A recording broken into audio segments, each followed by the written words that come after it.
Okay, there you go. Hi, this little sheep. This sheep, can you see it? He's up on my computer. He lives up there. Can everybody hear me? Okay. Okay, good. SJ. Oh my God. SJ's here. Is my mom in the chat? Mom, are you in the chat? Because I was going to tell them it's really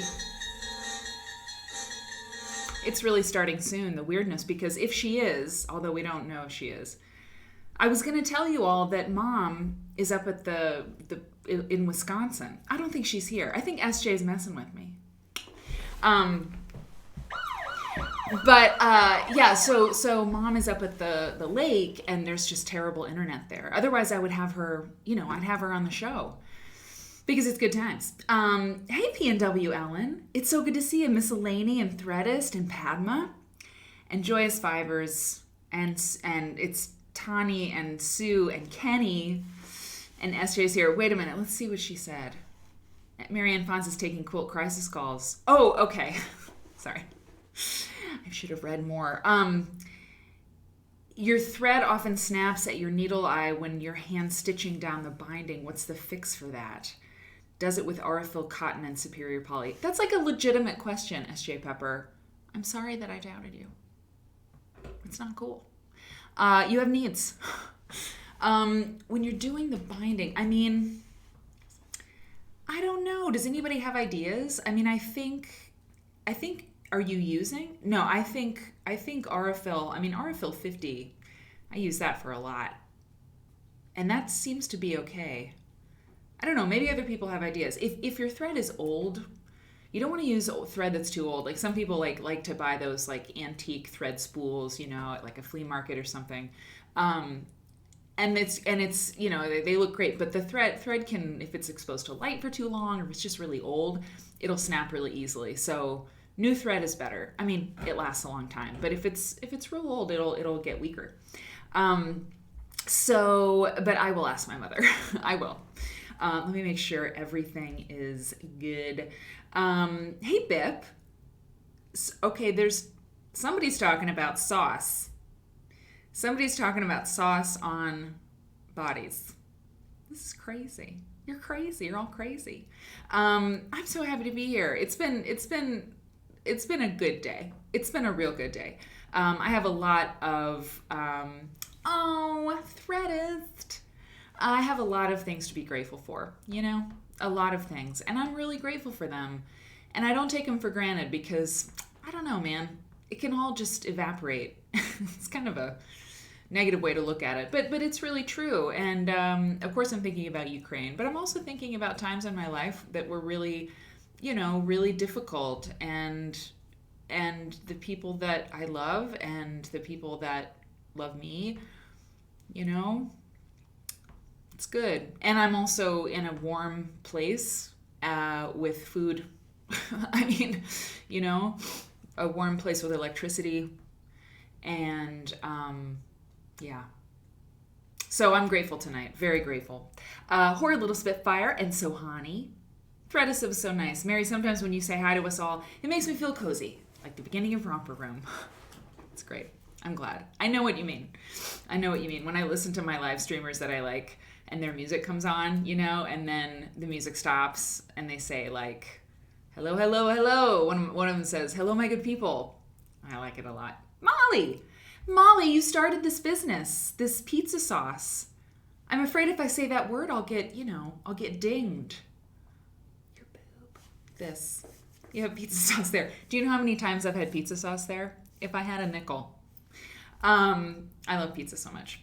And Padma, birthdays. Is there a birthday in the house? Let's see.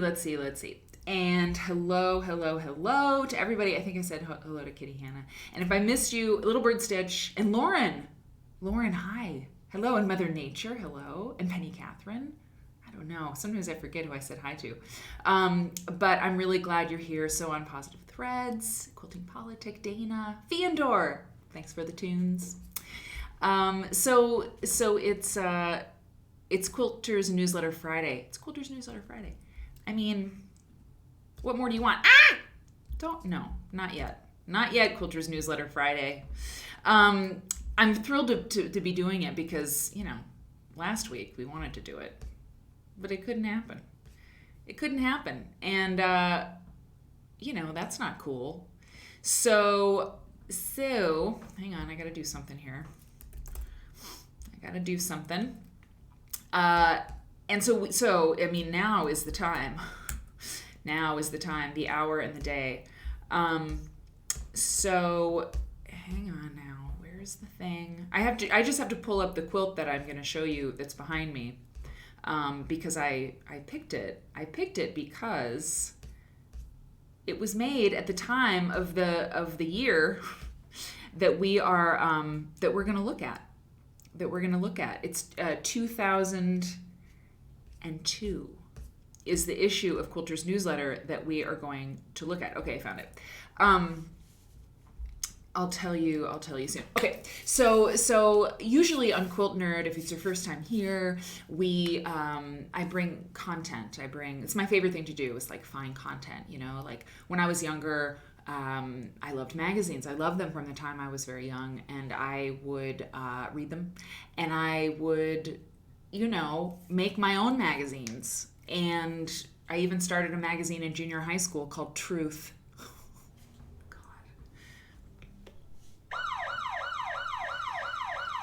It was ridiculous, but it was great, and my friends and I made it, and it was really fun. And Truth magazine, my God. And what truth did we speak? I don't know. There's probably copies, hanging around there somewhere. Molly, you gotta, you know what? Just put your pain and your into that quilt top, and have some more pizza. It's Friday night. Anyway, so I love finding content that is dynamic and exciting. And the world is full of dynamic and exciting content. And when you are a quilt nerd, you can just start with quilts and find your way to everything. I mean, last show yesterday, weird. On Thursdays at 11 a.m. Central, you can watch the show live for free always. And we looked at art that was made of plastic bags, like sewn together and glued together, that floats in the air. It's amazing. It was at the Venice Biennale, I think, last year, so that was cool. And we looked at, I don't remember. There's so much stuff I don't even remember. But you can watch the replays on Twitch if you're a subscriber, and you can watch replays on YouTube a little bit after the fact. And I just uploaded 2 episodes to YouTube. So it's a whole thing. And we're growing a really cool community. And oh no. Okay. Oh yeah, and there's a poll going. I've got hey, Nun Maker. And Liz. Oh God. I mean, a Truth Newsletter Friday. That's not a bad idea. Hey, Ivy. It's not a bad idea. I mean, I hope my mom has some copies. Good God. I remember one article. I remember one feature we did, which was, it was like, if you're bored, call 1-800 numbers on the backs of like products in your house. Like Crest, like all these products have 1-800 numbers on them, and you can call them. And it was like a list of 1-800 numbers on the backs of like cereal, toothpaste. Absurd, totally absurd. So that's what that is. I'm getting a haircut on Wednesday, which is very good because this is a mess. Okay, so I want to ask you all a question. Do you have crisps? And do you have wine? Mm-hmm. I do, and that's great. I forgot to put my water in the fridge, so it's not cold, but the wine, cold. So this is the issue that we're going to look at. Quilters Newsletter. And I wanted to know what you were doing in 2002. What was your life like? Where were you? I was in my second year of college. I was a sophomore in college at the University of Iowa. Yeah, I went to some good parties. I threw some good parties. Well, I didn't throw good parties till my senior year, but I was practicing. The parties. And it was good. It was a good time. So what were you doing? Oh my God, Mother Nature has vodka. So on Quilters Newsletter Friday, we just have fun. Now, you know what? I can't linger too long because let me tell you, the Quilters Newsletter Friday, the Quilters Newsletter from April 2002, it's a long one. And I love hanging out with you, so it's not a problem. But the one thing I've learned about Quilters Newsletter Friday is that my eyes get a little tired because I'm just staring at the screen. Like there's no I don't know. But I love it. So 2002, Gap. There's a gap in your memory? Were you working at the Gap? Was it a gap year? I want to know more. I need more. Taking your kids to the SLC Olympics. Okay, so I looked up some stuff about 2002. In fact, one of the reasons that we do Quilters Newsletter Friday is because I want to hang out with you and we want to look at cool stuff. But I can't add another show during the week because putting the show together takes a fair amount of time, and the normal show. And, I got other stuff I got to get done. Oh man, I can't think about it. Right now. And but when we thought about this Quilters Newsletter thing, it's easy content-wise. I mean, this one took a long time because I was at the scanner. I mean, it's 100 pages. So I was scanning for a while, and then I have to upload everything. Anyway, so I didn't want to. I can't add a lot of work to this. I can't do it. I have to stop myself. But I wanted to add a bunch of things from 2002 into the slideshow thing, into the Google Jamboard. But I stopped myself because I was like, Mary Fons, you need to renew your trademark right over there. You need to get the things together for the block of the month with Quilt Folk that's starting next week. I mean, so there's a few little things from 2002. But one of the things I learned about 2002 is the Olympics were in Salt Lake City. So I remember. Okay, let me just... It's not taking any more votes. The poll is not taking any more votes. Okay, I'll bring it back. But I don't want to stop and troubleshoot it. I need a producer. Okay, so what are people doing? Mom! My mom is here.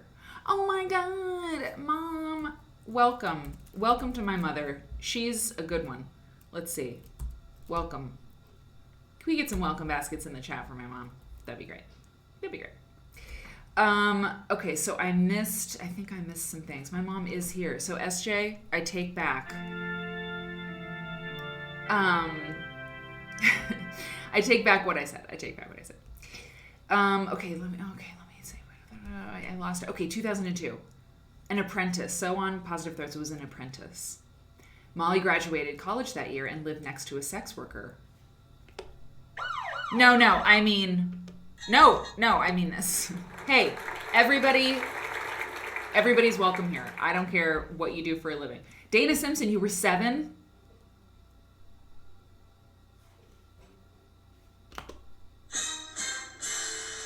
Sorry, I love the soundboard so much. I need some new things. Except the live streamers that I love who use soundboards, it's comforting when they play the same songs, the same sounds over and over. Kenny was working for IBM. Deep-seated feminism is your main barrier. SJ Pepper, I love it when you're here. I just need you to know that. I love it. Okay, no crisps. Ivy Kadivy, you gotta get some wine and crisps. A Nunmaker was living in Atlanta, working as a corporate travel agent. Oh, I love that. God, working with a travel agent. Sometimes I'm like, why, isn't that the best way to travel? Because they know everything. Amazing. Threadist was working hard at being a full-time artist and I can't say that word.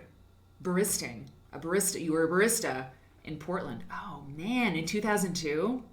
I bet that was pretty cool. The music scene. I'm into it. And 2000 Mother Nature had an 8-year-old and a 5-year-old. You started volunteering as a Girl Scout leader. Love that. The other Mary Kate. Oh, I was hoping you would be here. I thought about you today as I was scanning. For hours, I was like, I love Mary Kate. That's literally what I thought. You were planning your wedding. Oh, it had been so long since I'd sewn that I forgot how to thread my machine when I wanted to make a ring bearer's pillow for the ceremony. That is a really good story. S.J. Pepper, oh boy. In 2002, I was a freshman in high school. I mostly wore Care Bears and Smurfs shirts from Hot Topic. Yes. Yes. Oh God. Hot Topic. Urban Decay. Hair dye. I was all about it. That was in high school. I think we could jam, SJ. I think we could jam. Let's see. Joyce Fibers also went to Sisters Quilt Show. That's very cool. That is very cool. I've never been. Elle Riggs had a young child. A first time job, and a lazy now ex-husband. I had a first husband. You were very sleep deprived and do not remember 2002. This is great. Mom, have you gotten the question? What were you doing in 2002? Ivy Kadavi had a 12 and a 10-year-old. Bip is here. Hello, Bip. Flinster, I don't know if I said hi to you. Raffle Waffle's here. Everybody's here. Okay, so Kenny was 31 in 2002. You know what? Same. Kenny, we're the same age. I love that. Aren't the 40s great? I love the 40s. I'm into the 40s. Okay. So I gotta let's get on with things. Let's get on with it. Okay. So the quilt behind me, so I went into the International Quilt Museum's website, the fabulous International Quilt Museum. And if you go there to to internationalquiltmuseum.org, you can hit collections, the collections tab, and then search, and you can search the collections. And one of the things you can do, and of course you should be a member. One of the things you can do is you can search by year finished. And I was talking with someone at the Quilt Index today, and I'm going to talk about the Quilt Index again tomorrow and use the Quilt Index again. And they have wonderful search fields too. And so there's a lot out there for you, on the intranet to search for things. And so I wanted a quilt behind me that was made, in 2002. And I found this one. So let me get small. Help, I'm small. Hey, what the... That's not cool. I don't like that. I don't like that at all. Okay, hang on. Just a minute. Yeah, strange. I don't like that. Where'd it go? Wait a minute. Why is that doing that? Why is it doing that? Well, I don't know. Hang on now. It did that before. The floating head. Yeah, I really do float with this black shirt on. Okay. That's fine. No, I don't want to do that. So everybody just imagine what's here on your screen. Imagine what it could be. All right, so display. Yes. Interesting. Yeah, that's fine. So Mom, how are you doing? Black goth. It's very goth. Yes. I'm about to announce the new iPhone. Oh God. Maybe. Well, you know what? That's interesting. It's an interesting thing that you say because yes, I found it. It's very large. Isn't this fun? This is what I do before the show begins. I squiggle these screens around. And I feel very accomplished doing it because, I don't know, I had to learn how to do all this stuff. But clearly I didn't learn everything. That's fine. It's fine. It's totally cool. It's totally fine. Anyway, so I was putting things together. I know you can't see me yet. You're going to in just a second. Here I am. Whee! So, sorry about that. So, in 2002, no smartphone. The smartphone was not yet available. Thanks, guys. The smartphone was not yet available, and the internet, I mean, my mom and I have been talking about how Quilters Newsletter was the internet. I mean, Mom said that not too long ago. And it's really true. It's really true because you know, all the things that we're going to look at. I mean, all of the content that we're going to see. I mean, it's you can tell. I mean, there's a lot of ads, you know, in the back, and it's all mail order stuff. So it's very interesting. It's very, very interesting. Interesting. Okay, so let me open up this quilt so we can zoom in a little bit. And what's interesting about this quilt is there's not a lot about it. There's not a lot about it. It is a quilt that is an unknown maker, but it was made between 2000 and 2015. That's the record in the International Quilt Museum search box, you know, or the search engine. It's called Women Creating, which I love. Let's zoom in a little bit. Women Creating. But the maker is unidentified, or, as we like to say, Molly, we did have GeoCities and Netscape. Well, not Netscape yet, but GeoCities. But the maker is unidentified, or as we like to say, artist once known. Artist once known. So it's crazy that we have a title for it, but maybe it's on the quilt. Oh, I haven't looked at it close up.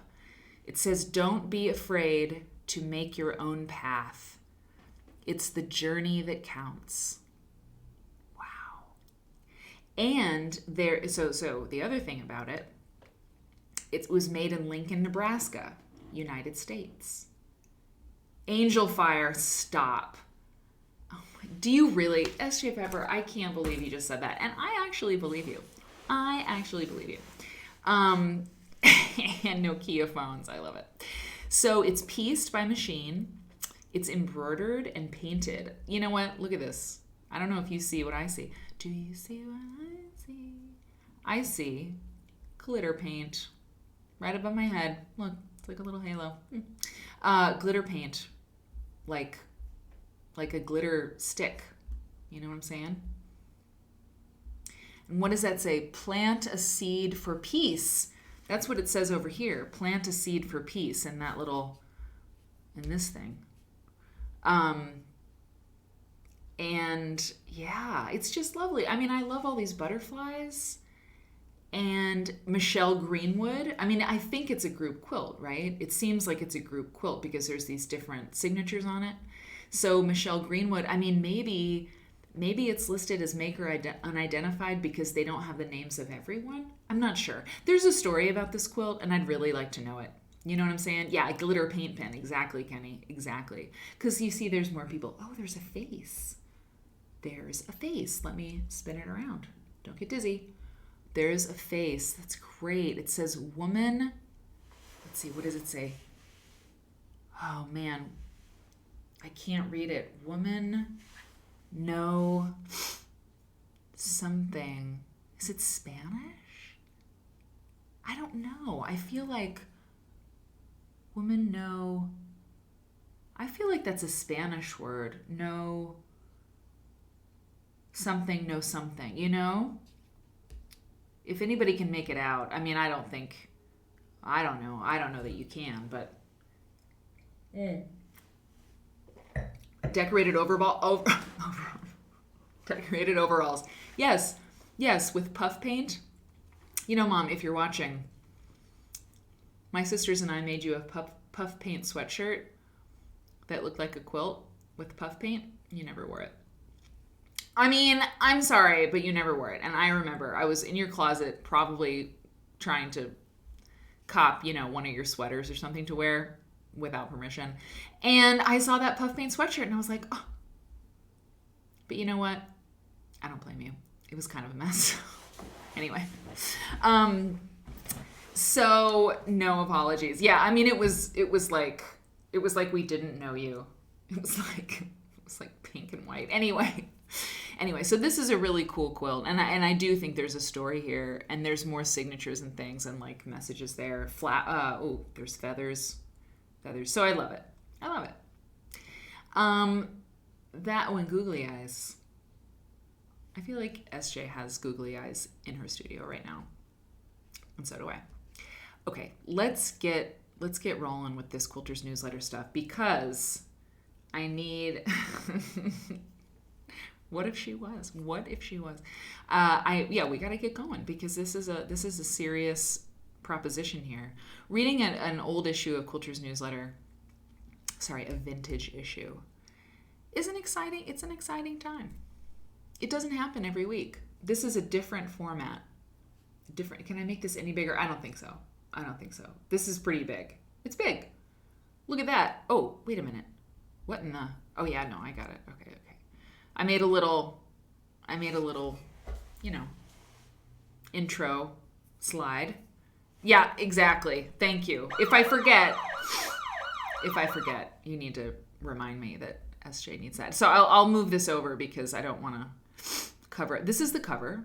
Because the chat is covering up. Mom, my mother says, I liked the painting you did. I just can't wear a sweatshirt. The neckline.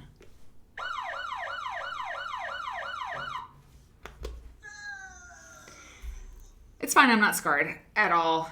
Dee Marie, it's you. It's good to see you. That is my, Mom, what year was that? I think that was my sophomore in high school picture. God, I know the monkey is so great. It's like my favorite meme. So here's the magazine, and there it is. The magazine for quilt lovers, April 2002, quiltersnewsletter.com. Okay, so it does have a URL. Interesting. It was $4.99 US dollars, $6.99 Canadian dollars. Okay? A very cheerful quilt on the cover. Let us look and see what is inside. Okay. So, oh no. The chat is kind of covering up some stuff. But you know what?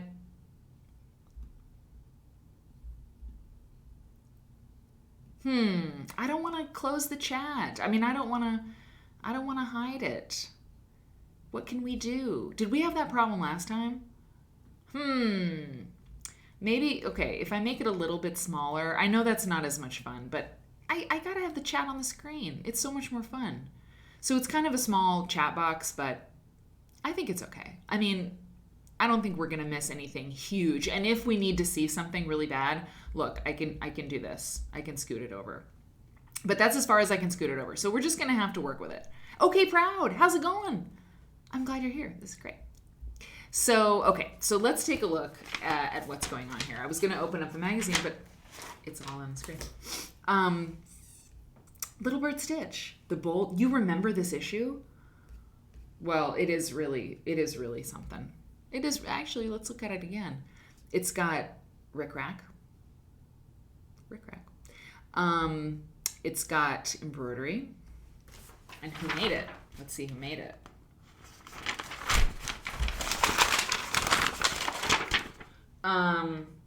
On our cover, Mimosa, 70 by 71 inches by Akiko Kawata.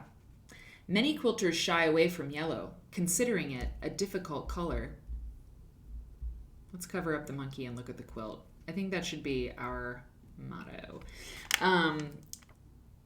Many quilters shy away from yellow, considering a difficult color with which to work, but the sunlit gold of the Mimosa is a particular favorite of this quilt maker from Osaka, Japan. Akiko says that looking up at a mimosa tree with its spreading branches and dazzling color energizes her. Oh, love it. That energy is apparent in her hand and machine applique in the foreground of the quilt. The bold, clearly defined black and white imagery is echoed more subtly in the circular patterns in the machine-pieced background. Her use of large and small polka dots and rickrack, I was right, adds a touch of whimsy to the contemporary work that Akiko finished with machine quilting. The quilt was a semi-finalist in the 2001 American Quilters Society show. No pattern is available. Photo by Melissa Carlin Mahoney. Blam! Mom, you gotta watch out. You know what? I was working on the trailer for the show, and the Valentine's Day show, y'all. That was a really fun show. Like, Mom, I don't know what we're gonna do. Is Mom leaving? Oh, is Mom what? No. Oh. Well, anyway. Hey, Pam. I'm so glad you're here. This is great. I appreciate you. Thank you. So that's fine. That's fine. She can leave. But the Valentine's Day show was super fun. We were pretty funny. And SJ was on point. Okay, in this issue, I don't need to look at that. So what we're going to see, it's very interesting what we're going to see. We're going to see ads for things. And it's really a different time. This is 20 years ago, 20 years ago. The other Mary Kate says, Melissa Mahoney, one of the best quilt photographers out there and best humans ever. That's awesome. I think about Nancy Mahoney. Related? Probably. I mean, I don't know. It's possible. That's really cool. That's very cool. So now on the big screen, look, Disney. This is a big deal for Brother. I mean, Disney, as far as I know. And people, some of you who work with licensing or advertising or something, you might know. Yeah, Patna, she totally is. The Wi-Fi up at the lake is like terrible. But, Disney is like notoriously, not interested in all the licensing stuff. They're really tough to work with. I've heard this from someone who was engaged in talks with them. So that's pretty awesome. So that you've got the what is this one? Is this, well, it's a sewing machine, right? No, it's not embroidery. So yeah, sewing machine. You can do, what? That looks like it's doing embroidery. I don't know. I can't tell. Oh, it's the Disney machine. Wow. Okay, look at that. It's actually a Disney branded machine. That's pretty crazy. Interesting. I wonder if you can still call 1-800-4-A-BROTHER. Wait, hey, go down. Okay. In this issue, well, we're going to see what's in this issue. We can't take time for the table of contents. We can't do it. Show me, don't tell me. You know what I'm saying? Show, don't tell. Okay, now when I was putting the scans into the thing, because I like using Jamboard because I can do this. Wait a minute, I can do this. I can circle heads like that. Oop, I'm not very good at it. But I can mark on things. And it's been kind of nice, to be able to mark on things. But when I loaded it all into Jamboards, some of my pages, it's not my best work, but it's because it's so thick. And I was having trouble. Hey, Bonnie. Hi. Okay, Raffle, we'll see you. We'll see you tomorrow. Absolutely. Tomorrow's going to be a really good show. I've got some good stuff. So this little ad says, since Mom got the new Quilt Pro version 4, I don't have to do my homework. Thanks, Quilt Pro. That is crazy. You know what? I wonder if that's really I wonder if that's true. If that's like an actual kid of a quilter. Because sometimes it happens, that they just use their own kids. I think I was used. Was I? I can't remember. But it's happened. He says, quote, I use the computer to do my homework. But Mom just got the new Quilt Pro version 4 and she's having so much fun. She's playing with colors and fabrics, printing rotary charts, designing blocks and creating quilts. And with Quilt Pro's new quilting assistant, trademarked, that makes Quilt Pro so easy to use, we may never get Mom off the computer. OMG. That's so interesting. Your husband was in a Dremel ad. God. People are really funny and ridiculous. If I comment on absolutely everything, we'll never get through this. So just know I see you. That's very fun. Oh, this is real. Oh my God, look at this. Okay, I'm zooming. I gotta zoom. Look at this. Quilting is now, hey, excuse me. Okay, I'll just look at it. Quilting is now suspenseful, romantic, and full of passion. Please wear a thimble.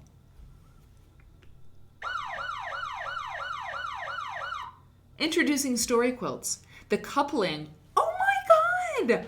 The coupling of quilting and storytelling. Join our Block of the Month club. Whoa, that's crazy. Quilt Folk is doing a Block of the Month that's called Patchwork and Prose. A bookish block of the month. Oh my God. That is, this show does that every time. You have to admit, there's weird stuff that happens with the show. I'm telling you, every single show, there's some interesting coincidence. I mean, right? It's just weird. It's just weird. So introducing story quilts. I mean, I'm going to have to talk about this in the block of the month. It'll be so fun. The coupling of quilting and storytelling. Join our block of the month club and you'll receive not only the fabric and pattern for the block, but also a chapter from the unfolding story behind the quilt. Are you kidding me? Can someone visit storyquilts.com, please? It's almost creepy.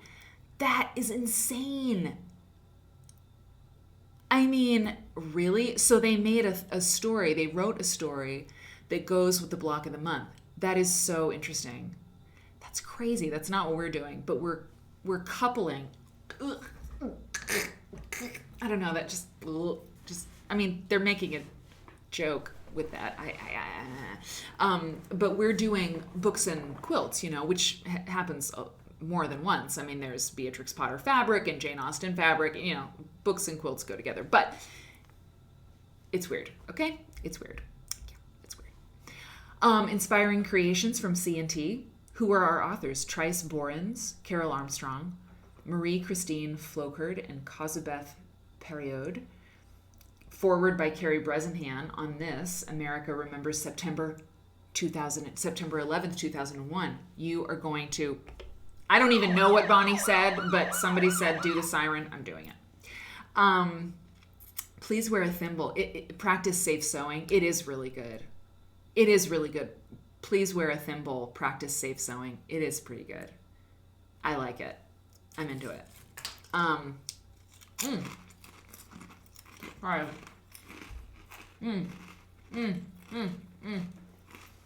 Christina Becker, Dilys A. Franks, Gail Abbott, and Jane Bolsover, and Jean Wolfram? Oh, I know this. I know this book. Do you know this book? That's the one book I really remember, or maybe I have. I remember that book, the 3-in-1 color tool. My mom for sure had it. I don't think I have it, but yeah, it's totally a thing. It's a classic. And Rowan is the company that Kay Fassett is with, and they do all those wonderful. It's an English company, and they do all those wonderful yarns and things. Okay, so here, look, I put in Kelly Clarkson. I put in like 4 things from 2002 before I was like, Mary, you cannot do this. This magazine is 100 pages. You can't do it. Yeah, it was a tool. Exactly, Mother Nature. It was a tool. In 2002, Kelly Clarkson won American Idol.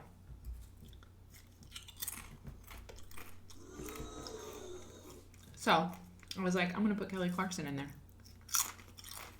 How cute is she? She's so talented. Oh my God, her voice.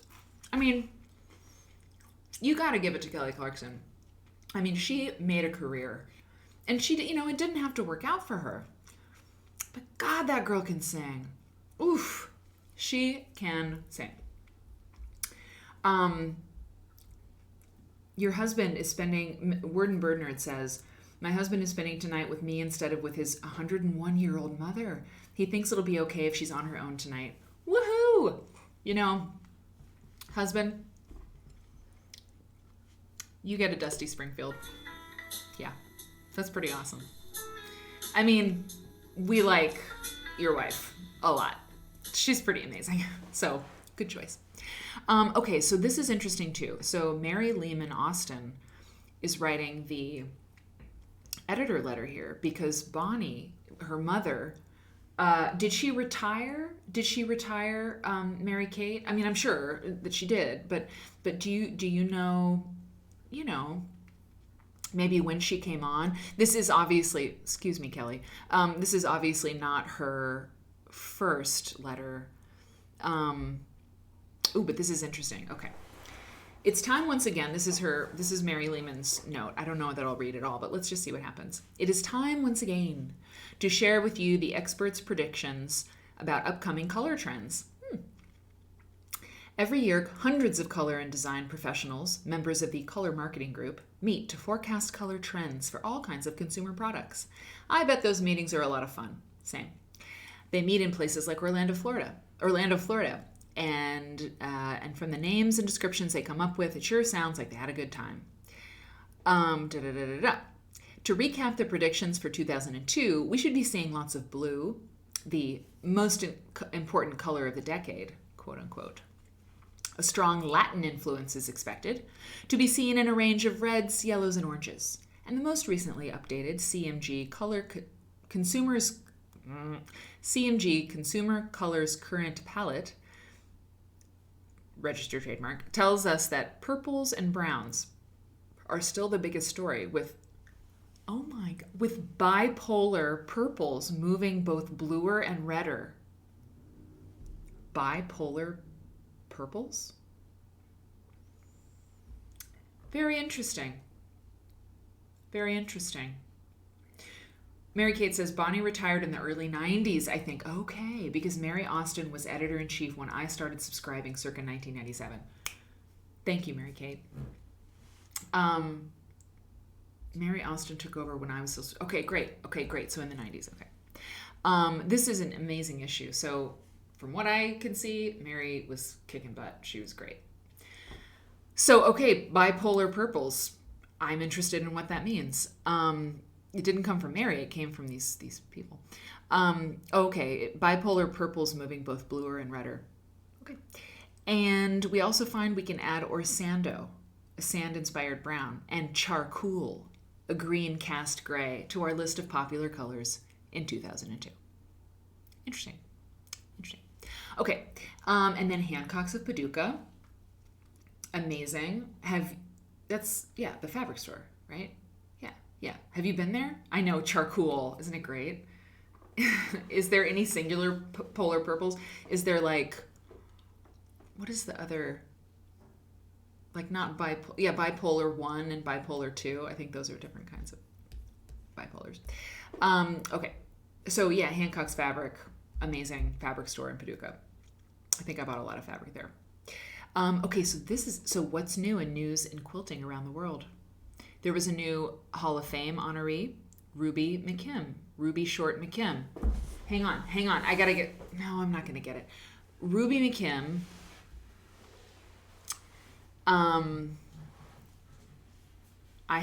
we looked at her book. We already looked at her book. Remember when I was in Winterset? I was in Iowa, and we looked at 101 patchwork patterns. See? You learn things on Quilt Nerd.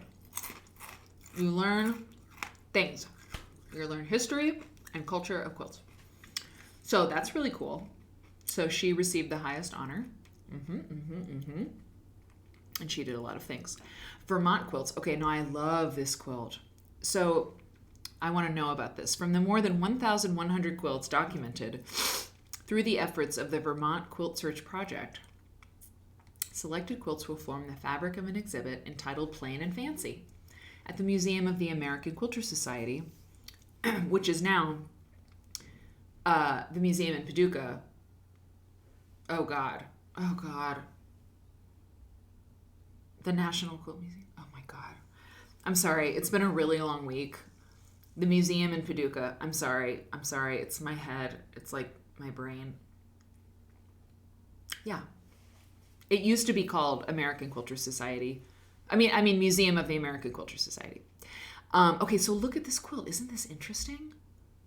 Look at this. I've never seen this quilt before, and I really, really like it. Isn't it great? So this photo was courtesy of the Vermont Quilt Festival. I can't get any closer, but I need to make a note about this. I need to make a note about it because it's so great. I want to find it, and I want to track it down. Oh no, how do I not have a pen? Hang on. Yeah, I want to find it and track it down. Oh, I have cheese. I forgot I have cheese. It's mature cheddar. It's very mature. What is this? So it's, hang on, Windsor County. Windsor County. Oh, Bennington. Bennington, New Hampshire. It's just, isn't it wonderful? Oh my God. Okay. It's so good. Oh, a good price. Okay. The chat is like waiting for me to just move on. Okay. Plain and fancy. In a book. Okay. Don't I have that book? Made by Richard Cleveland, who was the founder of the Vermont Quilt Festival, who I've met, who is delightful, and he wears bow ties all the time. Plain and fancy. Okay, that's gonna help. Plain and fance. I know what that means. Okay. Oh, and here's some other ones. These are great. Okay. Where is Estelle? Estelle, Kenny, do you wear bow ties? Oh my God. When are we going to meet you? When? And by we, I mean whoever can be in the place where you're going to be. I want to meet Kenny. Oh my God. Freedom Quilting Bee celebrates anniversary. Really? In the rural South, where economic opportunities for women are scarce, a women's craft cooperative in Alberta, Alabama has distinguished itself with 35 years of service helping women better their lives by finding markets for their handiwork. I am a huge fan of the Freedom Quilting Bee story. If you have seen anything that I've done, you probably know that. The Freedom Quilting Bee was founded in 1966. Civil rights movement, indeed. Episcopal priest. I should just read this. It's really good. The Freedom Quilting Bee was founded in 1966, an outgrowth of the civil rights movement. An Episcopal priest, Francis X. Walter, is that right? Yeah. And eventually a network of activists, designers, and marketers helped women in the area turn their quilt making into a source of supplemental income for their families.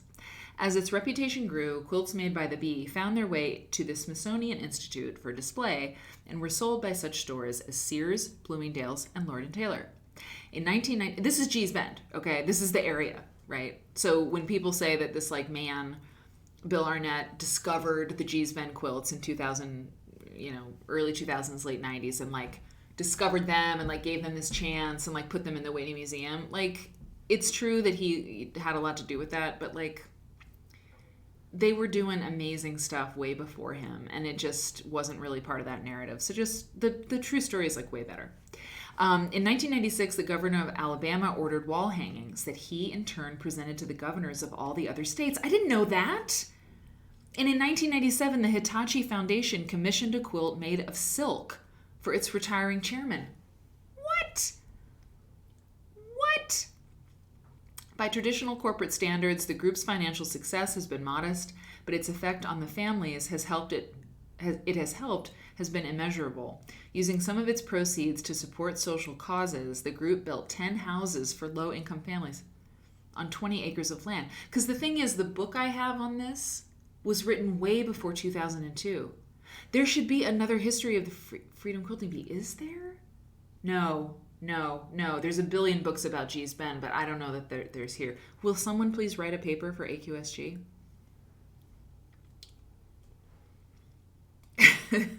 SJ, you can't leave. Okay, sorry. 20 acres of land it was able to buy in 1969 and operated a daycare center on its premises. Fabulous. The bee has struggled through difficult economic times. The importation of inexpensive quilts from overseas limited the market it could find.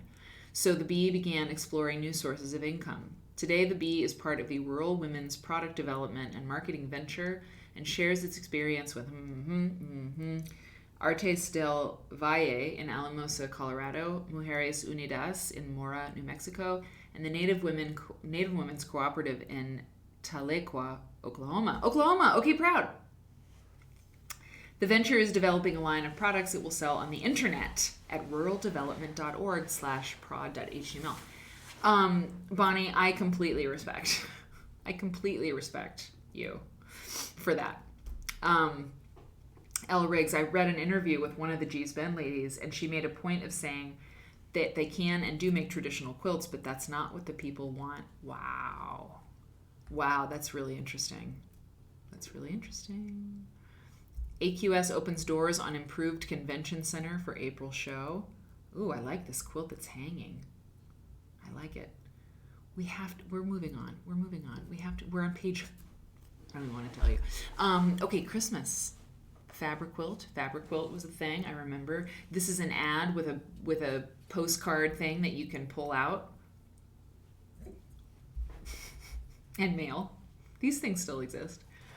Enjoy 4 books for $1 each. I feel like SJ might have been part of the Columbia Music Club. You know that thing where you like paid and got like CDs and then you had to buy CDs for like the rest of your life. You know I like messing with you. And now this thing on the right hand side, I did not scan that in incorrectly. It's to the side. It's to the side. You know what? Oh God, no. I'm not yawning because I'm tired. I just yawn. Let's turn it like this. Less than traditional. Original designs by Charlie, in quotes. So that's not really her name, I guess. Let's make this really big. I want to see what this is. Less than traditional. Treat yourself to 3 fun-filled days in June. Umpqua Heritage Quilt Show in Roseburg, Oregon. Beautiful quilts classes with Charlie. Is she the other Mary Kate was. You were all part of the thing. NDH, hi. You were all part of the club. Of course. It's fine. I like that. I probably would have done it if I had enough money in my college budget. So Charlie is teaching, and that's what this is all about. Okay, that's cool. It's cool. Bed races, pet parade, Main Street yard sale, rodeo, etc., etc., etc. Contact Dolores Spencer. I think, what is a bed race? What is a bed race? Do you? Thank you. Thanks, SJ. Do you know what that is? A bed race? Seriously. I mean, is it where people pull beds? I feel like I could imagine that, but I don't know if I want to. I mean, what's that about? Okay, it's hip to make squares. If you just joined us, we're looking at a vintage magazine, or yeah, it's from 2002, and it's about quilts because we are nerdy about them. It's just what we do, man. I can't. Oh, here. That's what we're doing. It's a different format from the regular show because, I don't know, we're curious people in every way. It's hip to make squares. Bring a new generation to quilting. Alex Anderson. Okay. Kids start quilting. There's a cat. There's a cat on the front. Displays settled for South Carolina show. You know what I did? You know, as I was scanning this large issue, I made sure to occasionally wipe the scanner because I didn't want to have it be blurry. Because as you put things in the scanner, I know this is fascinating. You know, when it's newsprint or it's ink, I was like, oh, I bet this is going to smear the scanner. And so I wiped the scanner. I'm just telling you. I'm wired tonight. I mean, I don't know. I feel kind of crazy. Let's move this over here. Fof, the creative sensation. Well, that's kind of sexy. She's kind of sexy. You know? Don't you think? Sort of sexy? I mean, that's sheer. She's very pretty.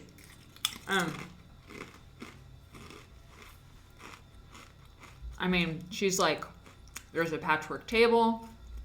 We don't know what's in that cup. Maybe she's part of the bed race situation. I don't know.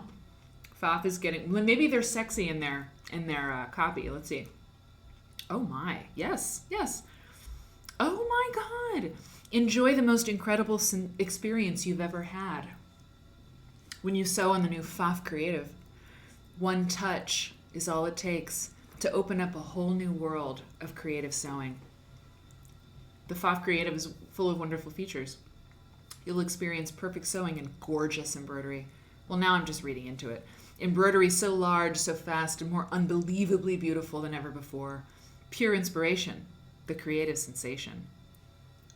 Interesting. Sheer, Pemberito, sheer in the early thousands, purple orange smexy color scheme. I really like this smexy word. Yeah, she looks dewy. She looks like, I don't know. She looks like she's living the dream. Okay, the National Quilting Association. National Quilting Association. What is that now? Is that a thing now? Look, National Quilting Day is March 16th, 2002. Is National Quilting Day still March 16th? It probably is, right? Bipolar purple. Yes, Kenny, it's true. Hey, Rhonda. Remember to wear a thimble. Liz. What's going on? March 16th is yeah, it's National Quilting Day. Oh, it's the third Saturday of March. I need to write that down because we have a show on Saturday. So today is the 11th. Yeah, next Saturday, right? It's your birthday? It's on your birthday? L. Riggs. We're going to celebrate. I'll have cake. I mean, I think that makes sense to have cake. It's your birthday and it's National Quilting Day. I'm having cake and everyone should have cake.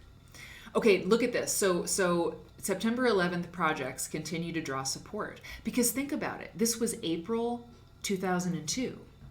So I know Pam, the National Quilting Association, yeah, NQA. I don't think I know a lot about them.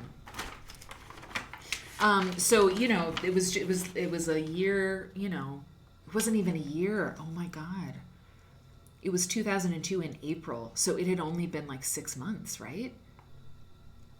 Wow, that's crazy. That's crazy. NQA. Nat Quilt Assoc. 3,000 plus quilts promised. To date, online retailer eQuilter has overseen the delivery of more than 2/3 of the quilts promised by quilters through its website for New York children affected by the events of September 11th. You know what? You know who was a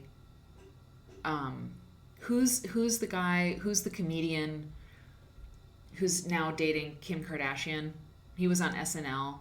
Oh, I can't remember his name. Just like I couldn't remember the name of the Paducah show. So embarrassing. What's his name? He's really cute. What's his name? You had a baby and had gotten pregnant with the second one, Bonnie, in 2002.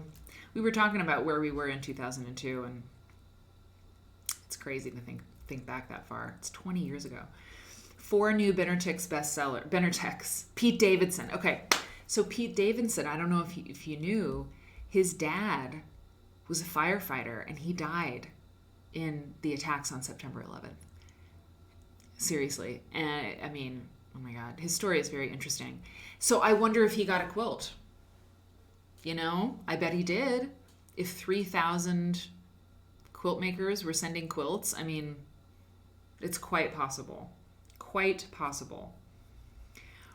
Really, really, Estelle got to you? She got to you, SJ? Interesting.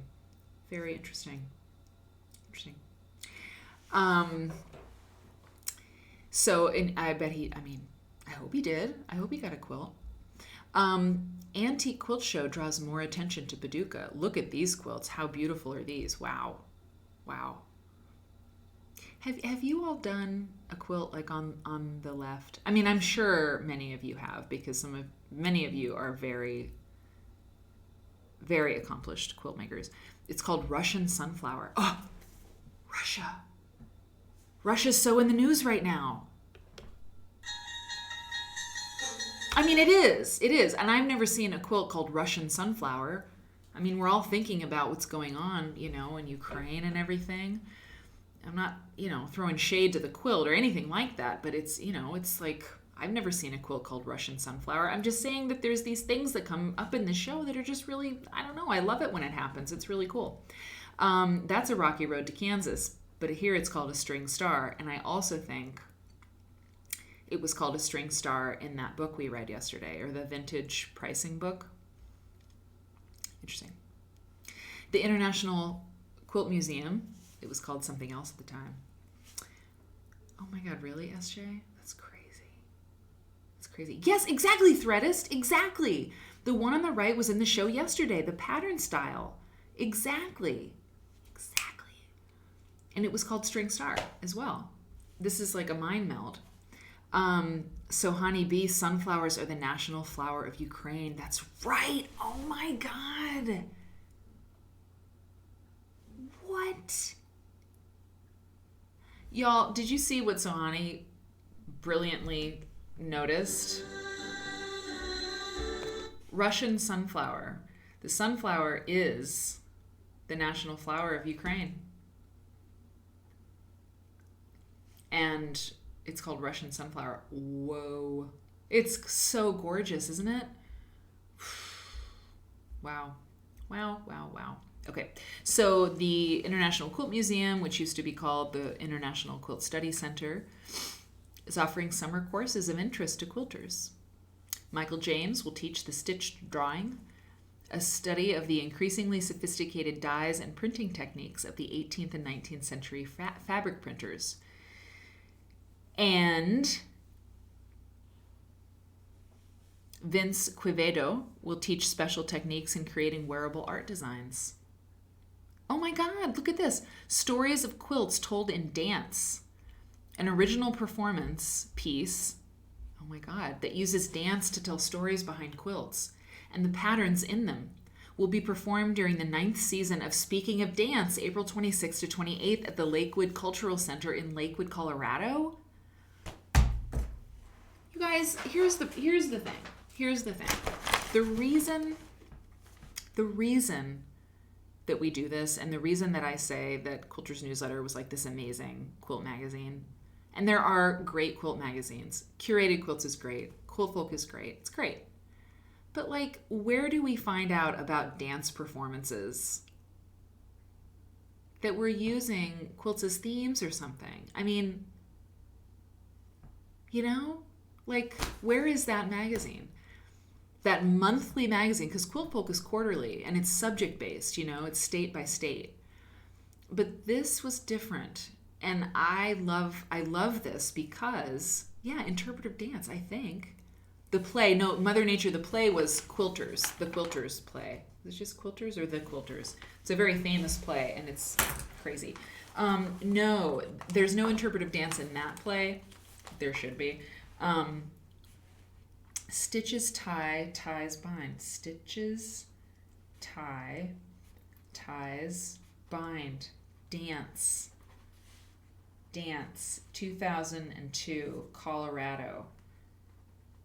I mean, how cool is that? I mean, the thing is about it is that it's fun to know about, but it's also, it makes you feel good because if you're into this stuff, you're like, oh, I'm not just making like blankets. You know, I'm part of the culture. And Deborah Reshutko says she was interested to note that the process of making a quilt, quote, is similar to my process of creating choreography. I piece images together in a non-linear way to create a structured whole, unquote.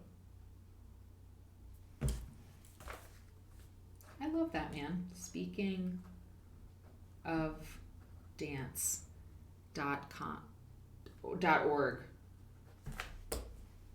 It's great. It's great. Isn't it great? So great. Okay. I know, right? The quote was amazing. The quote was amazing. All right. Oh, wait. Steam-a-seam. Steam-a-seam. Still going strong.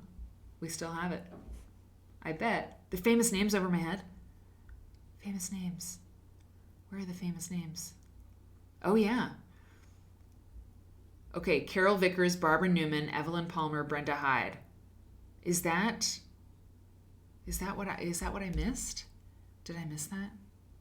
Oh yeah. Oh no. Okay. Okay. Joe Diggs. Oh yeah. Ruth McDowell, Libby Lehman, Nancy Pearson, Ellie Sinkowitz, Michael James, and Nancy Crow. Holy crap. That's the MAQS scholarship. Damn. There's a lot of emails and a lot of URLs in this. Oh no, did I miss it? Threadist. What did I miss? Yeah. Okay, I got it. I think I got it. There's a slight delay on the chat. It's not too bad, but it's slight. Okay, look here, right behind me. This is I put this because the U.S. Department of Homeland Security was founded in 2002, 6 months or so after 2001, right? September 11th. Well, I put that in there. I got it. Okay, good. eQuilter.com. Open round the clock. Silks, rayons, cottons, velvet tapestries. Over 9,000 fabrics online and in stock. Better than chocolate. No calories. That's so cute.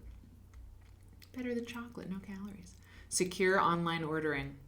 You know, when my mom said she and Liz, put up their website,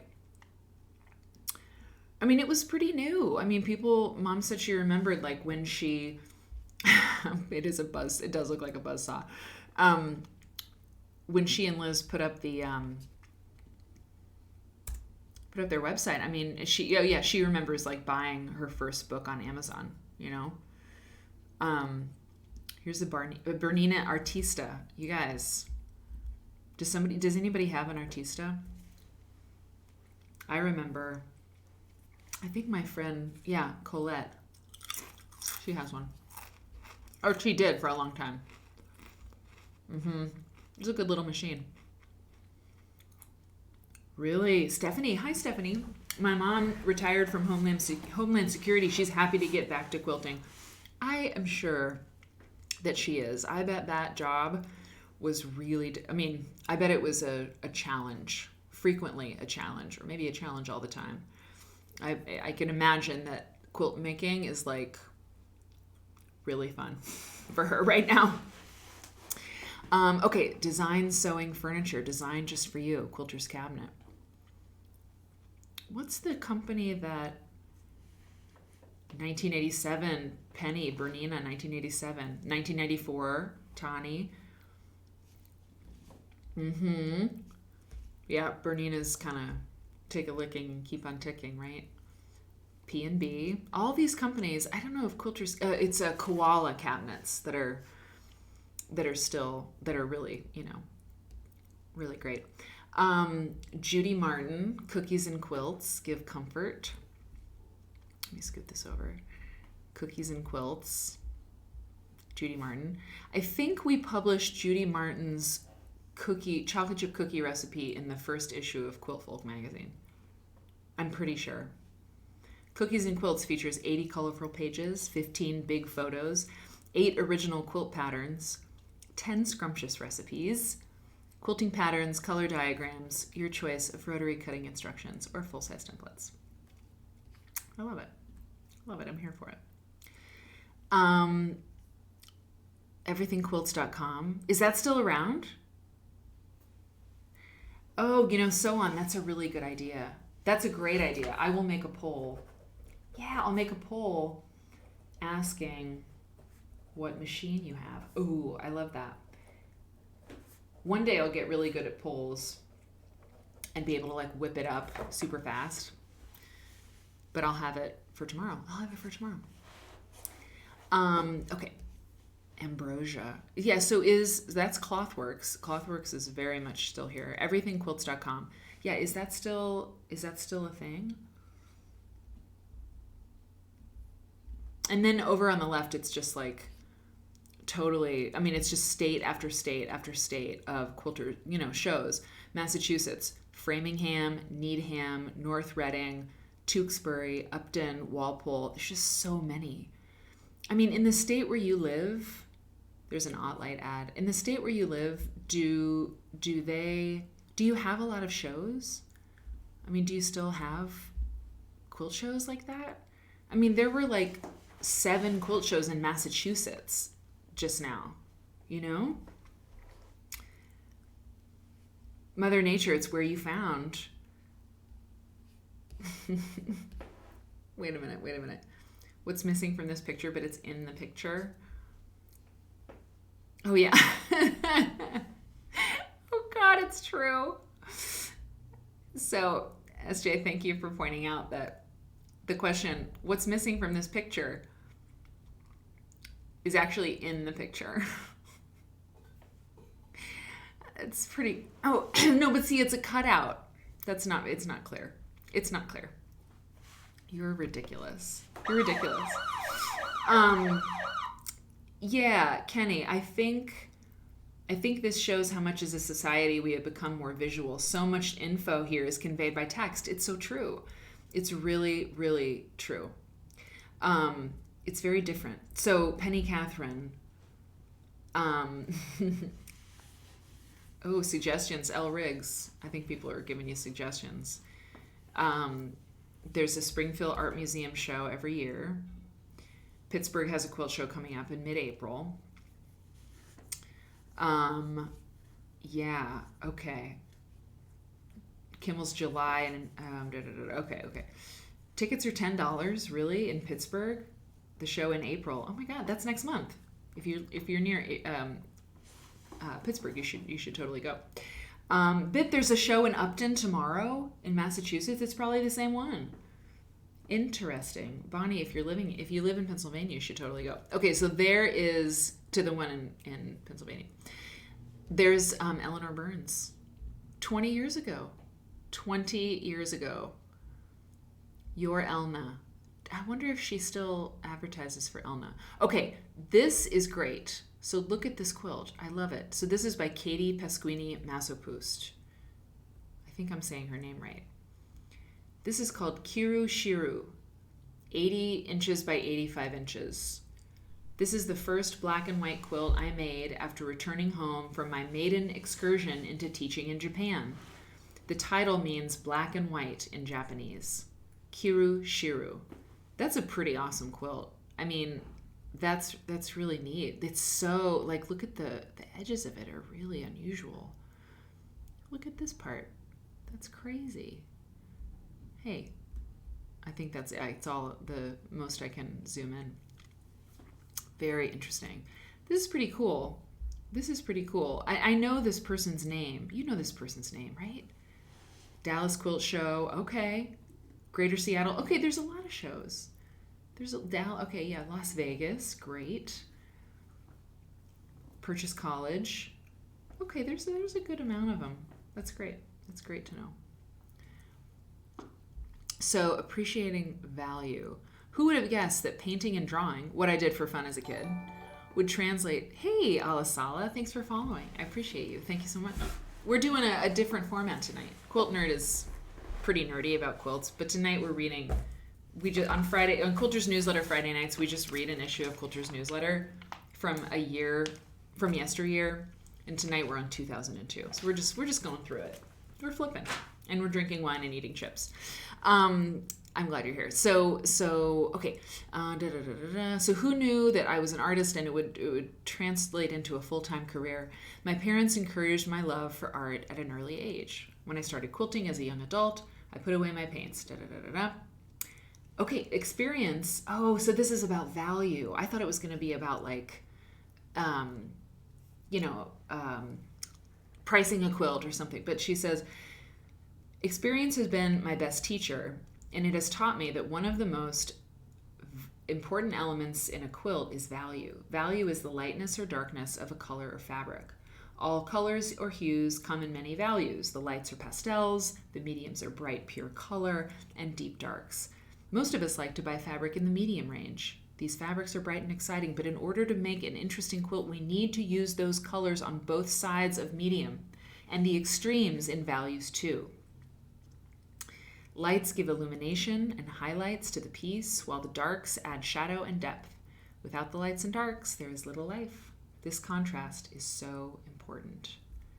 Yeah, she's so right. She's so right.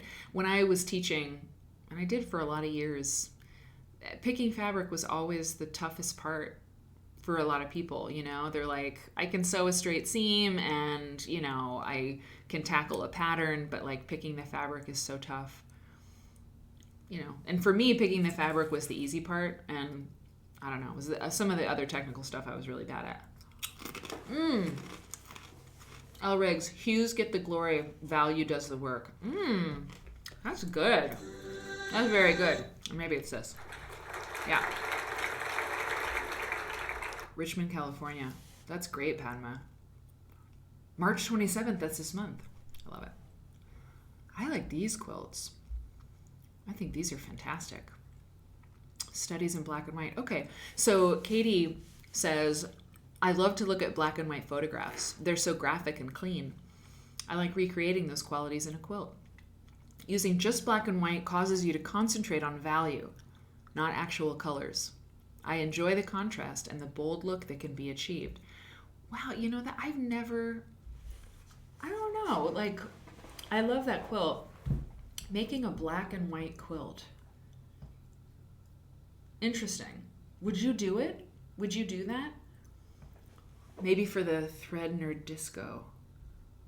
Let's see. The Thread Nerd Disco. Traditional Japanese. Yep. Katie Masopust has been around. I hope I'm saying her name right. A general listing of quilt shows would be good for the disco. It would be good. It'd be good for a website. I mean, I think people have tried to do... Oh, I put an ad in. Subscribe today. You know, I thought, but this is when I started, I was like putting in more stuff in today's show, and I'm like, no, don't do that. Just scan the pages. And so I stopped. Okay, so Honeybee, Mary, can you talk about what quilters mean when they use the word value? Okay, so when I was talking about this stuff all the time, I liked the word contrast. Oh, no, value. Okay, so people would talk about volume, like the volume of a color, and I thought that was a little bit confusing.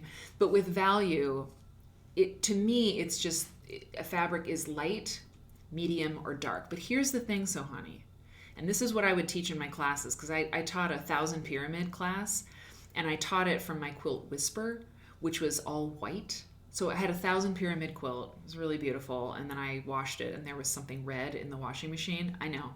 Yeah, I know. It was one of my favorite quilts I ever made. But the thing is, I'll find a picture of it. So the thing that makes... So it was all white, but it was shades of white. Because without contrast that's deep enough, a 1,000 pyramid quilt... I should find it. I can find it. It's like pretty easy to find. It was in my book. Oh, wait, hold on. The thing that I need to... Oh, yeah, it's right here. It's right here. Interesting. Okay, here it is. So, let me just do this. Yeah, this is great. Oh, boy. So that's a detail shot of it. Okay, it's not that great. But there were lights and darks, but they were very subtle in this quilt. Okay, so it was a 1,000 pyramid, and I put little dots of like ice blue throughout. Okay, just for interest, I sort of like tossed like ice blue across the quilt in little ways. But so the picture isn't great like up in here. But the point, what I'm trying to get at is, no fabric is light or dark until you have something to compare it to.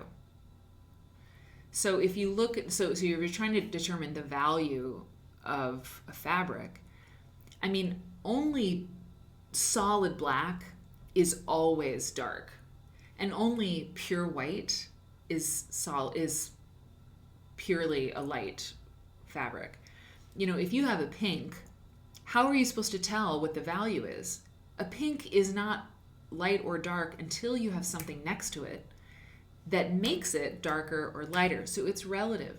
So you have to find a fabric that if you find a fabric that you like and you're like, I really want to use this is fabulous, then you have to take it, like pretend this Kleenex is a fabric, okay?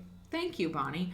You know, and you have to put it up against all the different fabrics that you might want to use, because yeah, a pink on its own, well, compared to a very pale pink, it's your dark.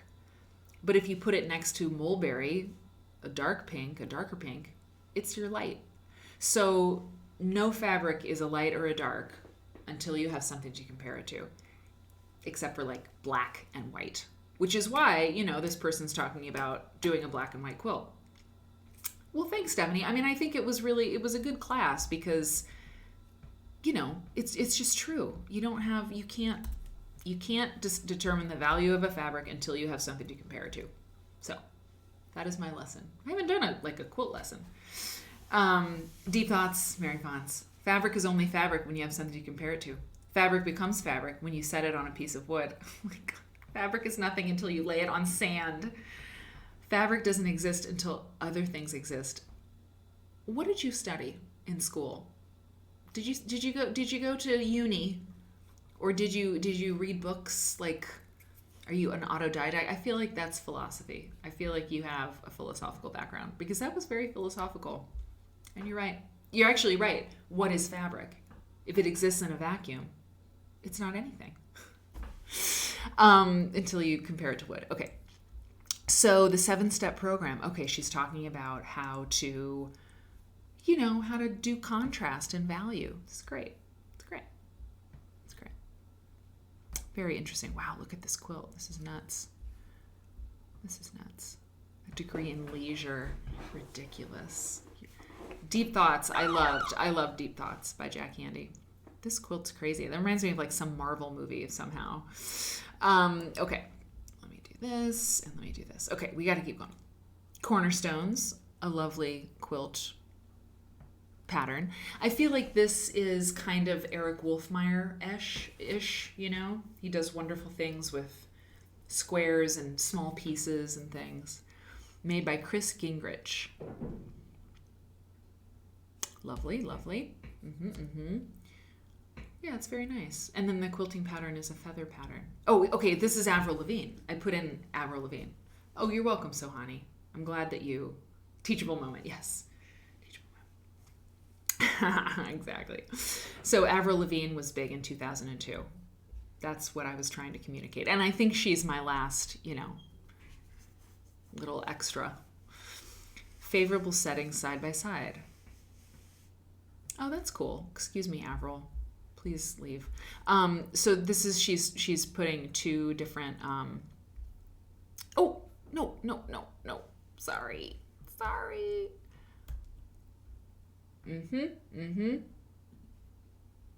Unbelievable. Okay, hang on. Great. Sorry about that. Yeah, so they're doing like, settings, yeah, just changing the setting. That's side-by-side horizontal, and the same block turned on point. It's pretty amazing. Like, I am surprised every time I've just set a block on point how different it is. It's really different.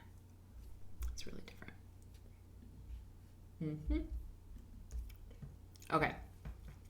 All right, so that is the end of that Jamboard. And here is the next one. Because I had to make several, because there were so many pages.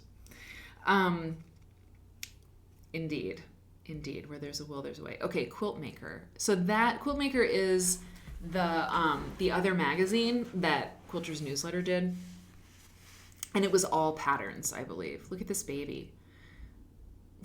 She's so like bored, like she's like, do I have to pose for this picture? Do I have to? Doesn't she look like that? I feel like she looks a little bit like that. She's like, Mom, please. Yeah, so that last one was a pattern, but I mean, that was the first pattern that we saw in Mother Nature. That's the difference between these magazines and the ones now, is they're just chock full of patterns now, and with Quilters Newsletter there was so much other content. It was crazy.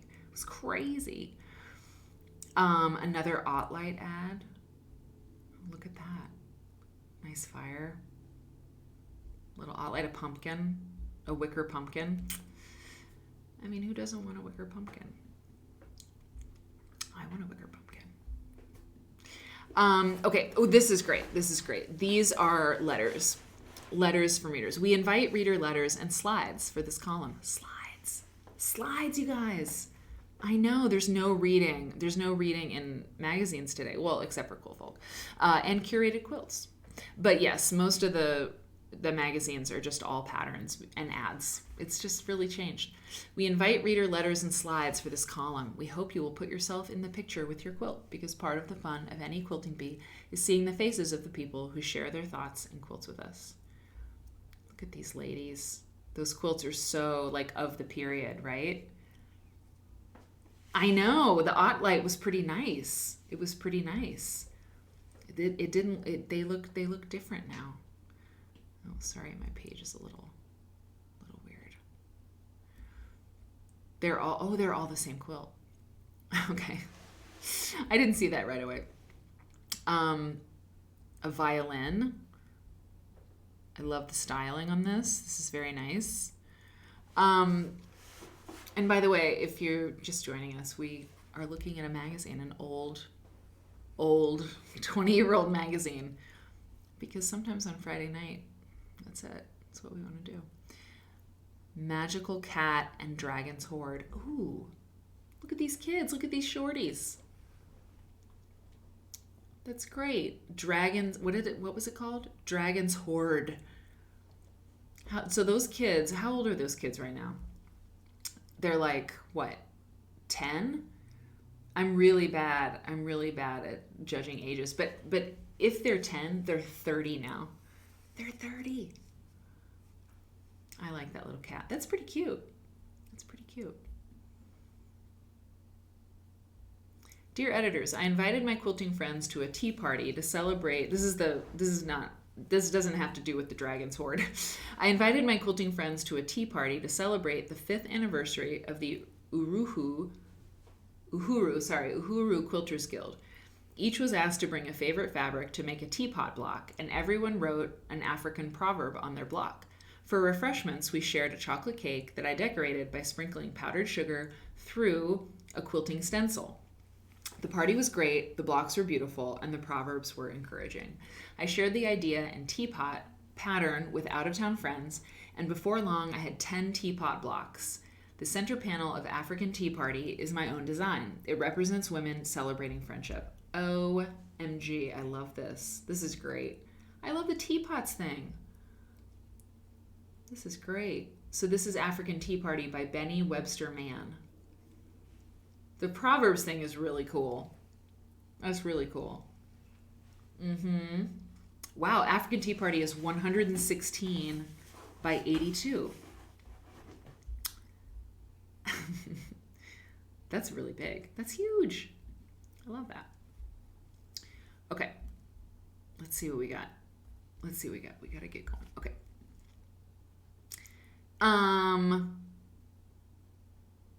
Wait a minute. Okay, I skipped a little bit. We gotta go back. There's another pattern. Okay, hang on. Okay, I skipped a little bit. Sorry about that. Quilt show. Okay, so this was about September 11th. With visions of the September 11th terrorist attacks weighing heavily on their minds, visitors to the 2001 International Quilt Festival in Houston, Texas, were drawn to the special exhibit, America, From the Heart. Conceived by festival director Carrie Bresenhan, the show gave quilters the opportunity to express their grief and anger through their quilted work. Some artists donated their quilts for a silent auction, proceeds of which benefited the Families of Freedom Scholarship Fund. All images and artist statements from this moving tribute will be the subject of a book available from C&T Publishing in May 2002. This is really cool. I like this quilt on the left. Yeah, I really like it. Fragment and Flag. Oh, wow. Oh, my God. It's by Kay Fassett and Liza Pryor-Lucy. You guys, this quilt, this is by Kay Fassett. I've never seen this. Isn't that great? Can you see the way it's pieced?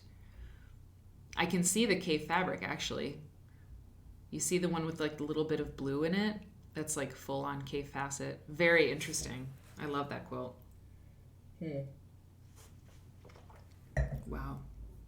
Bonnie, you're right. Everyone is great. Okay, so this one, wow. Lingering Images, 40 by 30 inches by Deb Foltz of Hudson, Wisconsin. Deb made this quilt after 3 days of watching television coverage of the September 11th attack. Wow. Fons and Porter had a patriotic quilt after 9/11. I bet my mom will. She could tell us about it. Oh, look at this one. This is great. New Tears by Kim H. Ritter of Houston, Texas. Kim quilted the image of the face first and then hand painted the silk background. Wow, that's a very creative, it's cool design that her hair is the flag. That's pretty good.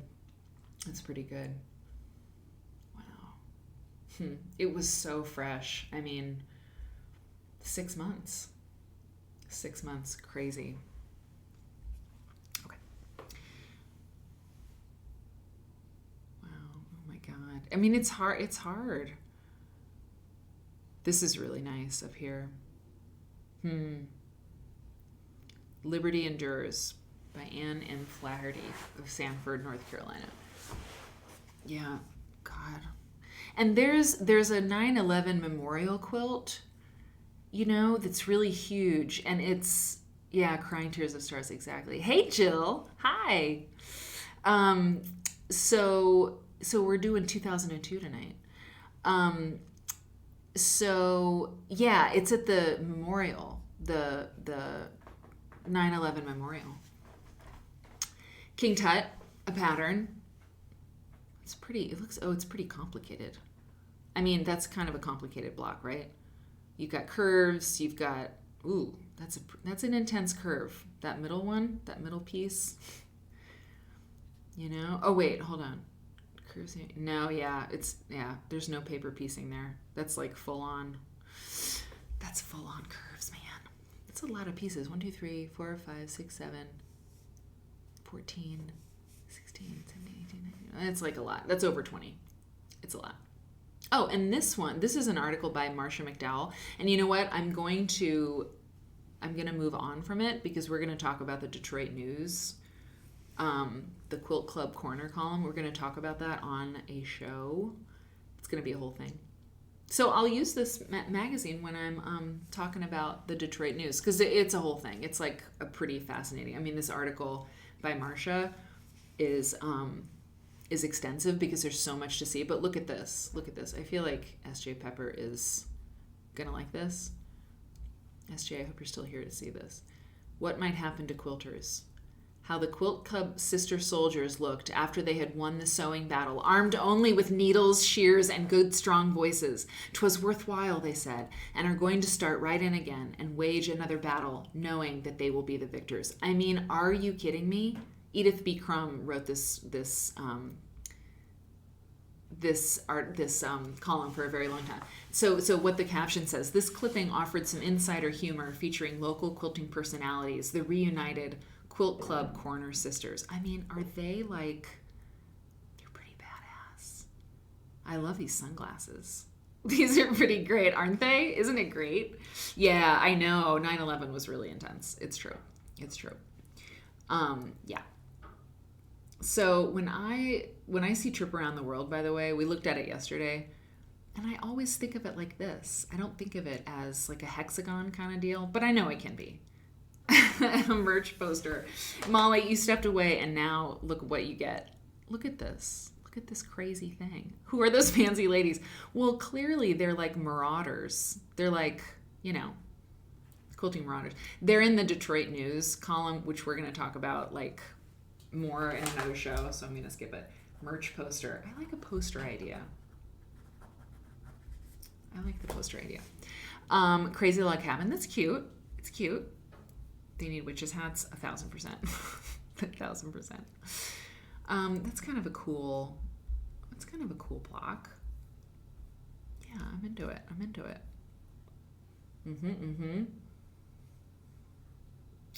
Oh God, you know what, Kitty Hannah, I'm into it. And someone asked me, Bonnie, I think you asked me in an email about QuiltCon. I'll respond to you, but the best way to know about the QuiltCon, here's another quilt pattern, the QuiltCon stuff is to, I mean, I think if you're a member of the guild, you get stuff, before everybody else. I know you do. So, I don't know how much the dues are every year, but Electric Quilt Company. But okay, now we're at that. But if you are a member of the guild, you for sure get first crack at those workshops. Sorry, you asked me about the workshops. And so that's the best way to get in on it. But I gotta tell you, with QuiltCon, we're already on page 70. Oh, okay. There's not that much left, actually. This went faster than I thought. Because you all are so funny. You're funny. Hey, QB Tara. I'm so glad you're here. It's the first time chat. Let's get some welcome baskets in the chat for QB Tara. I'm glad you're here. Thanks for saying hello. And, oops, let's see. At QB Tara. QB Tara. Yeah, the classes for QuiltCon, I mean, they go like that, like really quickly. So you got to be like poised over your computer to get in on the goods. Quilted Glory, new block of the month, designed by Laura Simmons of the Stitch and Post. The Stitch and Post is still going strong. Celtic Reflections by Angela Madden. This is, oh my God, Quilters Resource. Oh my God, you guys. I worked at Quilters Resource for like 5 minutes. Look, they're based in Chicago. Do you see? Quilters Resource based in Chicago. And, okay, good, Bunny. And, for like 5 minutes. It was a job that I got right out of college. I was like answering phones and like helping. Oh my God. It was, after I did that, by the way, Sulky understands your passions. This whole issue has been a little bit sexy. It's been a little sexy. I mean, we started off with that ad that we'll probably end with. But yeah, I mean, the job that I got after Quilters Resource was a job in a nightclub. I think I was like ricocheting from the Quilters Resource customer service into the nightclub job. I was doing promotions and I was taking coats. It was great money. It was great. The Quilt Ladies collection. Why is everything in quotes? The Quilt Ladies collection. Come read their continuing stories and quilt their quilts. What? Okay, I'm taking a screenshot of this. I need to remember this. All these stories. Thangles. Do you remember Thangles? Is this still a thing? You guys, I remember this. I don't know. Did you?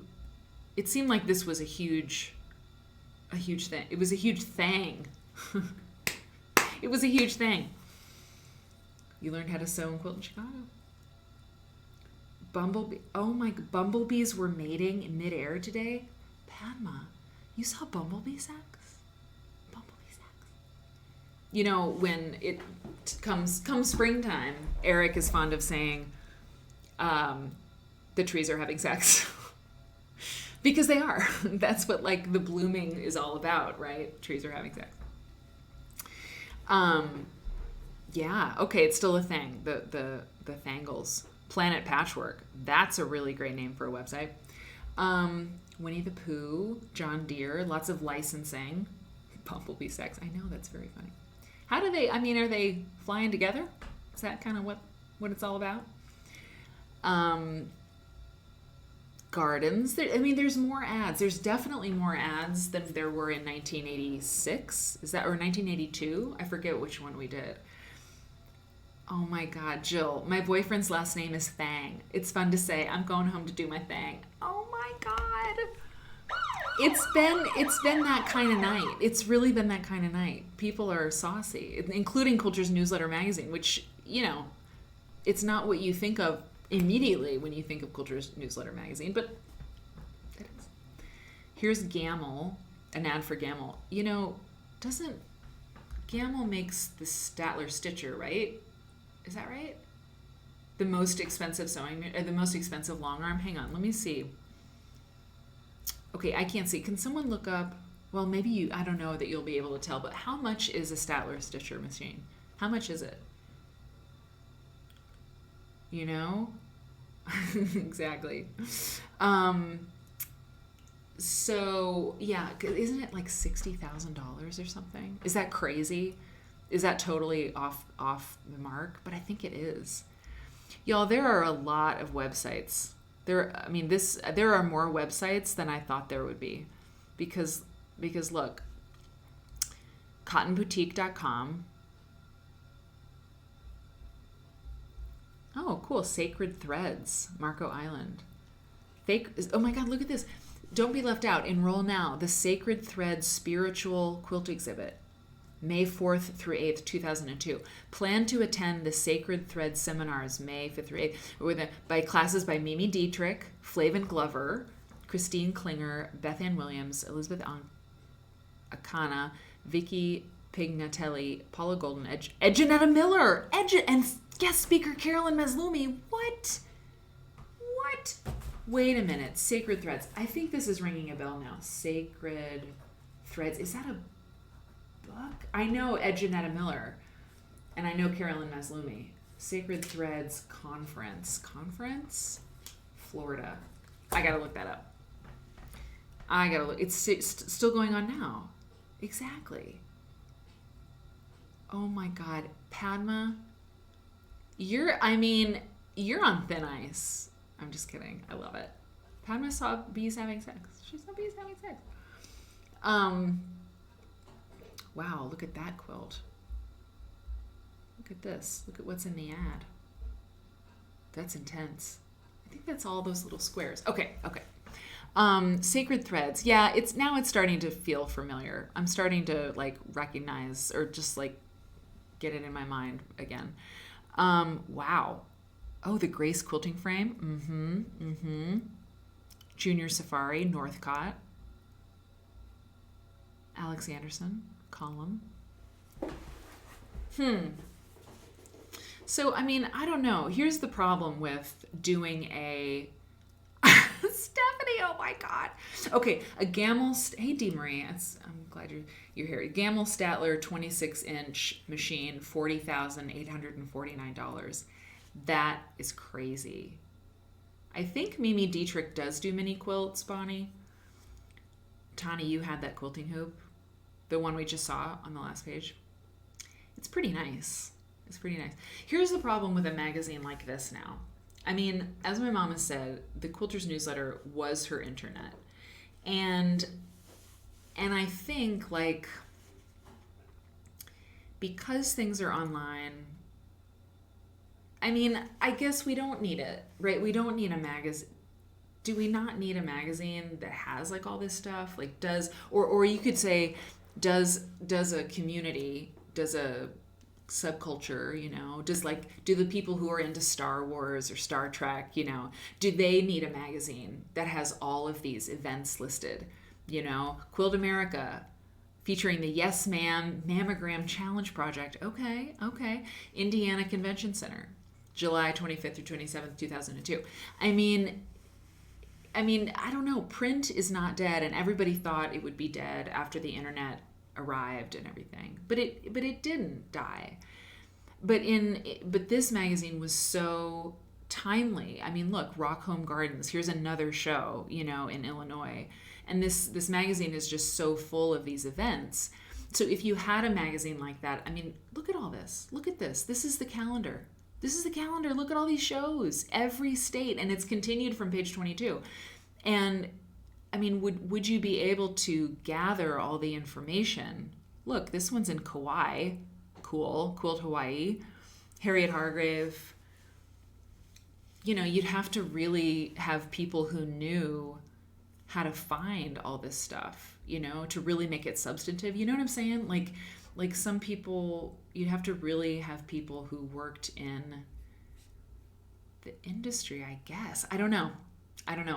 It's just interesting. It's interesting to me to think about the difference, and I don't know, having it all in one place would be really great. And the other thing about it Sorry, I just like thinking about magazines. The other thing about it is when you look online for things, even if there's a place that has a bunch of shows or a bunch of events on a page, you have like all of these ads and these pop-ups. And of course you're going to have ads. Like this page has ads, of course. You know, here's a machine quilters showcase, whatever. But they're not moving around. Oh my God, Jill, that's awesome. Threadist, there were 11 issues of Quilters Newsletter a year because they combined the July and August issue. I'm pretty sure that's true. I mean, I know that that's true. I think that was all they combined. Look at this. There's a show in Springfield. There's a show in Waterloo in Canada. Quilting in the Tetons. Georgia Bonesteel was teaching there. Beverly Hindman. Bonnie McCaffrey. Quilt Odyssey 2002. I mean, it was crazy. They were quilt crazy. And I just think, like, I think that there's still, look at all these shows. I think there's still a need for that. I mean, if you got a magazine every month, an actual magazine in the mail that had all this stuff, I mean, I don't know.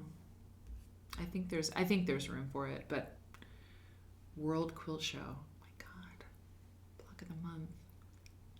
A scissor sharpener. I really want one of those, actually. Book reviews. I think mostly the book reviews were not like critical, but we read one that was kind of critical. It was like, I don't know about this book. These days it's just an ad. You know, if you have like a book review, it's kind of just an advertisement for a book. That's okay. That's okay. It's hard out. Joyce Fiber says it's hard to find out where things are happening. It would be great to have a one stop. I used this part of Quilters Newsletter the most. It's how I got to Sisters to link into the international show. You know what? I'm telling you. Yeah, Dee Marie says downer here. Didn't magazines go out of business for lack of subscribers and lack of advertisers? You know what? It's true. It's true that magazine subscriptions went down. But the good news is, and the counterpoint is that, you know, Quilt Folk's done really well. And it continues to grow, but Quilt Folk was really different, and it is really different. And I think the same kind of magazine would not succeed. It just cannot. Like, and by the same kind of magazine, I'm sorry, I didn't mean Quilt Folk. I meant like the same kind of magazine, like Fons and Porter, perhaps, you know. And I can say that because I can say that. But like, you know, if there was another magazine that came out with patterns and ads and, you know, kind of the same old, I think it just wouldn't go. But Quilt Folk, if you offer something different, and I think at this point, Quilters Newsletter would be different enough if you revived what was so good about it. I mean, we've seen, how many patterns have we seen, y'all? I think we've seen 3, literally 3, you know? And it's just, I mean, it's wild. It's wild. There's just not that many. And like we've said before, now it's just all patterns and ads. Look at this. Oh my God, look at this. This is crazy. Buy fabric in your jammies and save. www.quiltcon.com. QuiltCon. Oh, a division of the Craft Connection. www.craftcon.com. That's interesting. QuiltCon. Interesting. CraftCon. I bet, I don't know. It'd be interesting to go through this magazine and see what websites are still functional. Yeah, I mean, things just, no wonder this, look, you know what? I told you we've got 6 pages left. I think, I mean, I told you that this magazine was big, right? I mean, it was really thick. And look at all the ads. I mean, there's so much advertising, and partly because I think, I mean, look, Bighorn Quilts, okay, over here. It's an ad for a website. I know, Bonnie, I know, it's terrible. Mother Nature, you totally should. You totally should. I mean, the Modern Quilt Guild, like, I don't know. I said at the show this year, it kind of is quilting now. I mean, it's really, It's no longer like a fringe kind of thing. Vermont Quilt Festival. This is a great festival. I know this is still going on. So that's coming up in June. I think it's the same time every year. If you haven't been to the Vermont Quilt Festival, you should go. You should go. It's the longest running quilt festival in the country. I believe that is still true. Yeah, join the guild. Join the guild if you're tired of the one you're in. The Armchair Shopping Center. Here is no park, one stop, hassle-free shopping. No need to get in the car or put on your walking shoes. Relax, browse through our quilt shopping center, reach for your pencil and order. Sit back some more, perhaps piece a quilt block or two, and your order will be delivered to your door. World's Easiest Drunkard's Path book. You can be drinking while you make it, and you'll be fine. It's so easy. Guys, I'm goofing off. Whoa, Jill, Alex, Vermont Quilt Festival is canceled this year? Really? Wow, that's interesting. God, do you know why? Oh, wow. Oh, my, Threadis, that's crazy. That's crazy. Thank you, Padma. Exactly. They might have it over the pandemic. That's, wow. I mean, I think they did cancel like in 2021. Maybe they're still canceling it. Wow, look at this. Rotary cutter blades. Old blades exchanged for new. Really?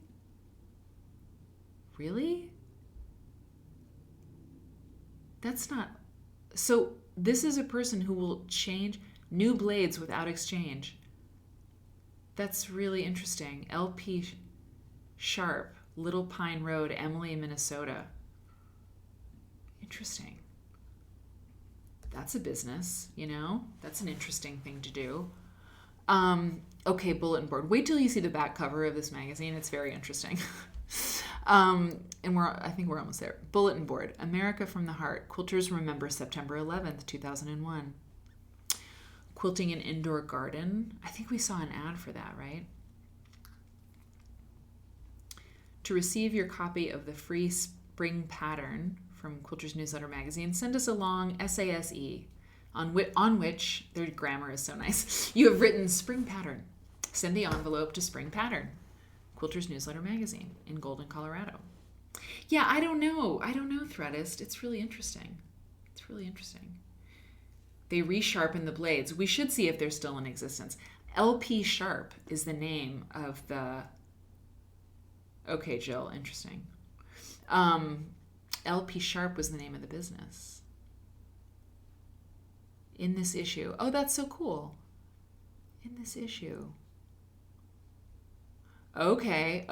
So look, we looked at that appreciating value article, page 25, and it says Katie Pasquini Masopust can be contacted at katiepm@aol.com or see her website, katiepm.com. So that's so cool. I mean, I don't know. That's why I say, like, when Bonnie Lehman was editing this, and then now her daughter, Mary, right? Oh, God. Yeah, I think so. It's just really smart. Like, it's just a good magazine because that's a very helpful feature. You know, you read this magazine, you look at everything, and then before you close it up, you know, here's all this information that you need in one place. It's just smart. It's like, it's a smart way to do things. And I love Smart Magazine. I just like it. And I am a Baby Lock fan, so this is great. What has Baby Lock done for embroidery? Think of it this way.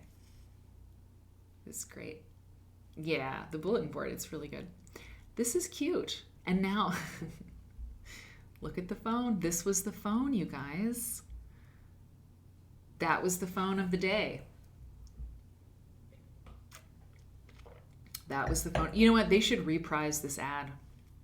I know. They should, though. I should send this to my friend at Mary at Baby Lock and be like, you should, yeah. I mean, it's great. You guys, that was what we had. I mean, I didn't have, you know what I had in college my senior year? I didn't get a cell phone until I had a cell phone, because I was in Chicago in 2002, but I got a cell phone in 2001 when I graduated. Yep, you had the phone. So many people had this exact phone. I got a cell phone in 2001 as a senior in college before I went to Chicago. I mean, I remember where I was standing when I got my cell phone, and it was a flip phone. It was a Sprint, like Samsung silver flip phone. I'm sure many of you had it. And I mean, I remember I got my phone number, the same phone number I have today. And I wish I had a 312 number. I have a 773. That's fine. But I remember getting it. It was crazy. It was crazy.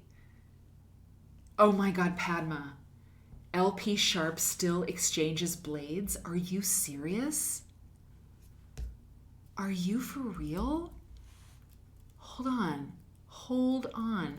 LP Sharp rotary blades. Oh, it came right up. Sorry, we're on like the last page of the magazine. So, you guys. Padma, look at this LP Sharp. We are a family-owned small company in central Minnesota dealing in Olfa and generic rotary cutter blades, satisfying thousands of customers all over the U.S. and Canada. Look at their sweet little family. Thank you for supporting LP Sharp Company, established in 1990 in Little Pine by David's aunt and uncle. Oh my God. No, wait, no. You guys, this is so amazing.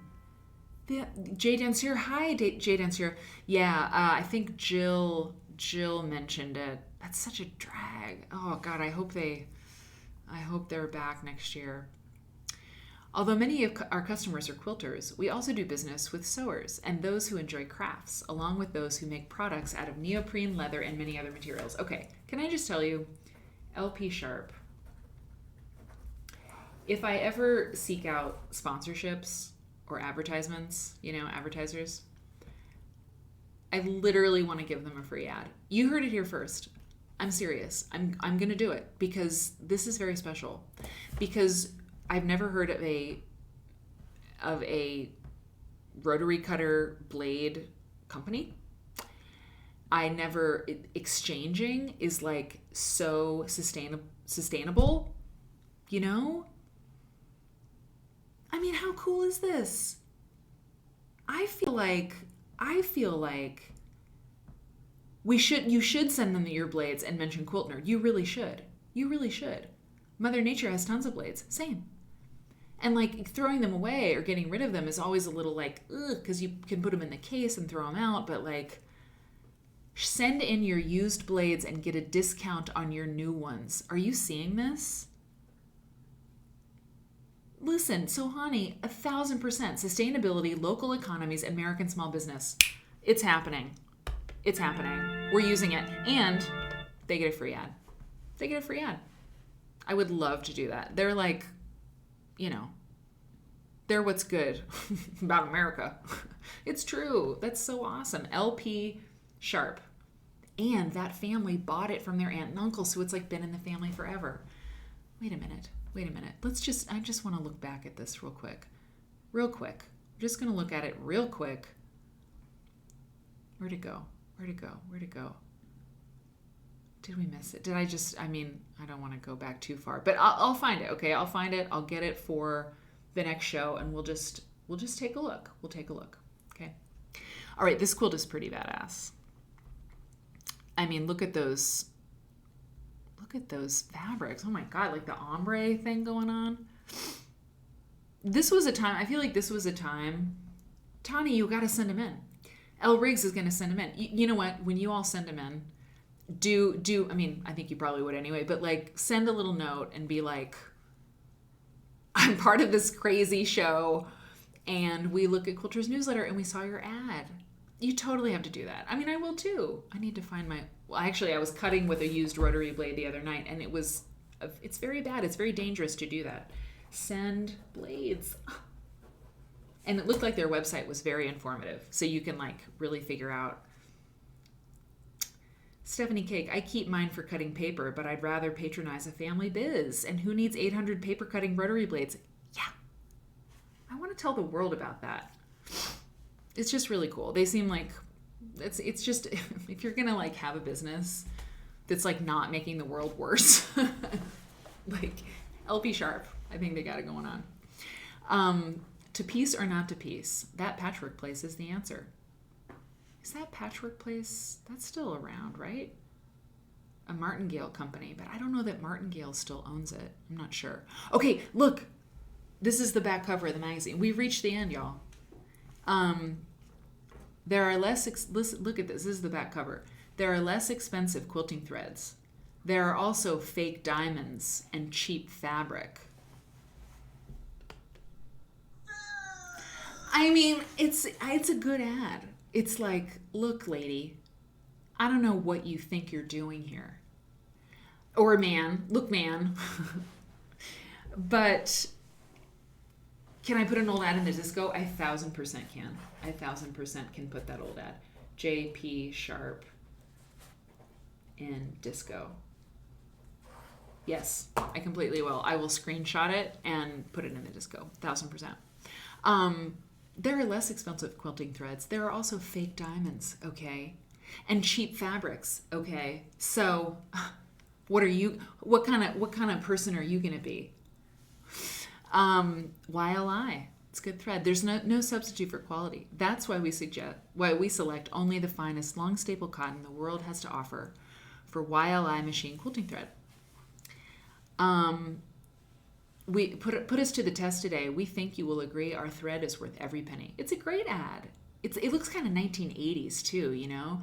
Like 1980s ads had a lot of like really big text, you know, in that way, like left justified or right justified. I love it.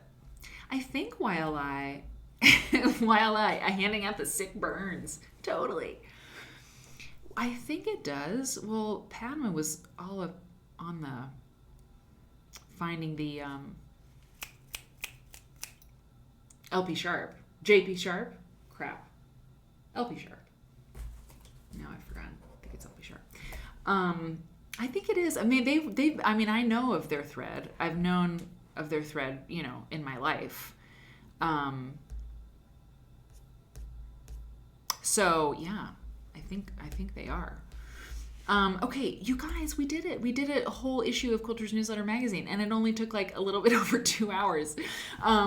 But it's great. I love doing this. I love looking at like, I don't know, how far we've come. And I think, and like how it's different now, like how the world is different now, and how, and like we've said from the beginning, like looking at these old magazines, we made this discovery about this rotary blade exchange, which is amazing.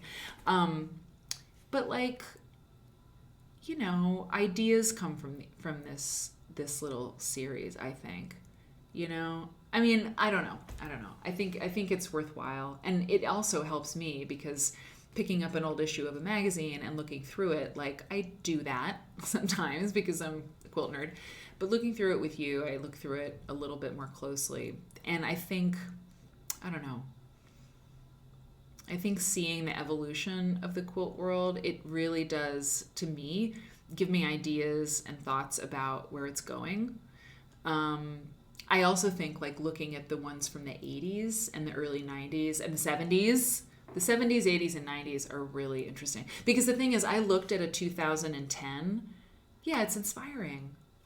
Listen, Kitty Hannah, I love the long shows too. Like, when my live streamers that I watch go for like 3 hours, the other night one went for 3 hours and 42 minutes, and I was like, yes, because I missed the show, but I watched the replay. It was literally 3 hours and 42 minutes, and I was so happy because I could turn it on and listen to it for almost 4 hours while I was like doing things. I know, I totally get it.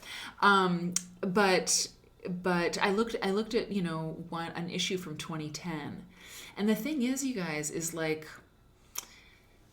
when you get, I mean, 2010 was interesting, but it wasn't that interesting. So I think when we do this, I mean, when Quilters Newsletter was legitimately newsprint, I think those episodes, I mean, this one, 2002, was great. There was a lot to look at. But I think that, like, once the internet came, it's interesting. Like, I ordered a bunch of Quilters newsletters, and Barney has some that you can send me. Bye, Molly. We love you. Oh, no. Little kid. Well, we hope your little kiddo gets feeling better. I think about little kids getting sick, and I think, oh, their bodies are so small. So when they have a bug, it's like extra bad, you know. Good luck. Yeah, so I ordered a bunch of magazines, like, you know, 75, 80, you know, like I went deep and into the 90s, but I didn't order many from after 2002 because I don't know, it's just really interesting. Oh yeah, Bonnie, I will. I mean, today was insane, but I will be getting up on in the email and getting all this stuff. I think I think it changed after, in a few years after the internet was really part of people's lives. And it's not just because people were going to the internet and not reading the magazine, because Quilters Newsletter went for a long time. It didn't close till like 2016 or something. But I don't know. Like, I think there were more ads and I don't know. I'll take a look at more issues. But when I looked at the 2010 issue, I was like, is this, content-wise, is this as compelling for Quilters Newsletter Friday as the issue from 1982 was? And I mean, I got to get some of those first, I got to get a 1969 issue when it was literally a folded piece of paper. That would be really cool. So, yeah. So, you guys, thank you so much. I just think you're great. Yes. Molly's child's glasses are amazing. They're amazing. Y'all take care. So tomorrow night is going to be an amazing show. I already know what the intro quilt's going to be. And it's really cool. So I'll put that together tomorrow, the rest of the show. And the show's at 8 p.m. tomorrow. And I hope to see you here. And tell a friend about Quilt Nerd. And I think that's it. And thank you to my mods and my subscribers and anybody who followed tonight. I appreciate you. And this is like my favorite thing to do. So I want to keep doing it. So let's do it. Okay? It's a deal. Bye, you guys. I love this thing too. Ella Riggs, I love this thing too. Bye, Dancer. Hey, you know what? Catch that replay. Oh, yeah, I'm so glad you did catch a bit of the live. Thanks, Ivy. Okay, y'all. Y'all are the best. I'll see you soon.